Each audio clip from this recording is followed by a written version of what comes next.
rafiki yangu akaona nimekaa hapo like one hour. Huyo alikuwa nani? Wakanyoni ama nani? Wakanyoni hakuenda cell. Wakanyoni ni ile kuwaleta. Vile alikuleta alikuwa released. So the friend mwenye aliingia hapo for 5 minutes akatoka. Yule mwenye alileta fridge kwa nyumba. Kwa fridge kwa nyumba. So ako hapo kwa cell ya wanaume. So akasneak akakuja akanifungulia. Akaniambia pita kuja uende ulale na sisi.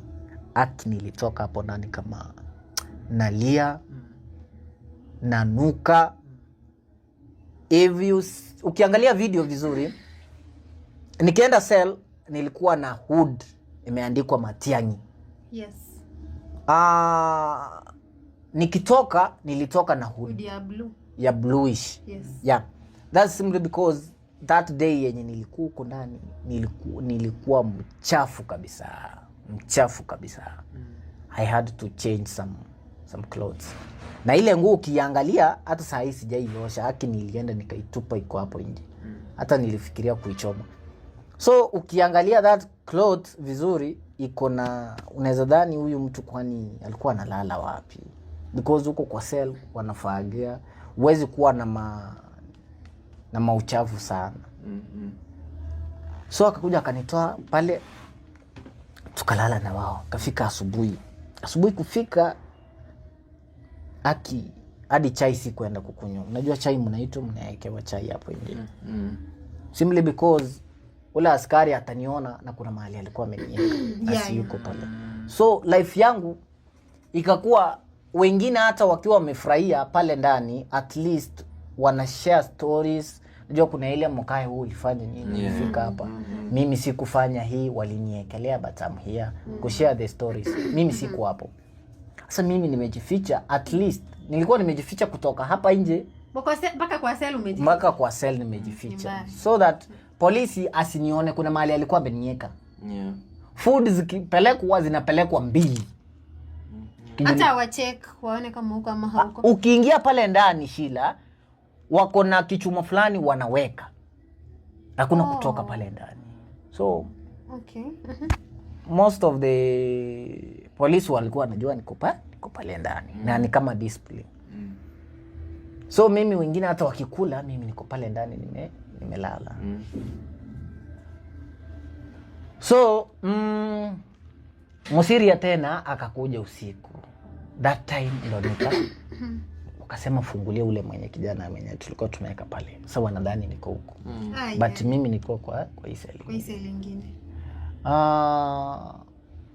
Musiria akaongea na mimi. Akaniambia tutaona, we try our best tuone vile itakuwa. Na mimi that night I requested, nikasema this mwalimu ni binadamu. Huyu mwalimu amekosewa, yes. Unajua there is some understanding kidogo yenye hatujapata hapa. Msichana alikuwa ametoa pesa of which mimi sikuwa najua. Sina makosa yote because sijui alikuwa girlfriend wangu. But pia ukirudi nyuma, huyu mwalimu si yeye mbaya, pia yeye amekosewa. Na kutoka nyuma alikuwa amesema maybe alikuwa ametoa a certain money. So ni kama msichana ni first time. Imepanga ni ile tabia continuous. So mimi nikafikiria chini nikasema mwalimu hana makosa. Yeye ana try kuangalia atasaidika aje. So nikapata ukweli pia yeye. Nika request nikasema mnaweza niitia at least mwalimu, we sit down tuongee. Tuongee 2-3 at least ni explaining, niseme ukweli kutoka kwangu. Akiona anisikie because yeye ni kama mama yangu, atanisikiza. So before that wakaniambia tunafaa kuvisit your home. Tukaenda kwa nyumba. Sasa mimi kwa nyumba sikuwa najua tunaenda kwa nyumba because nilikuwa nimeacha ufunguo Kisii. Ni walikuwa wamenibeba, vitu zote zilikuwa Kisii. So tukafika kwa mlango.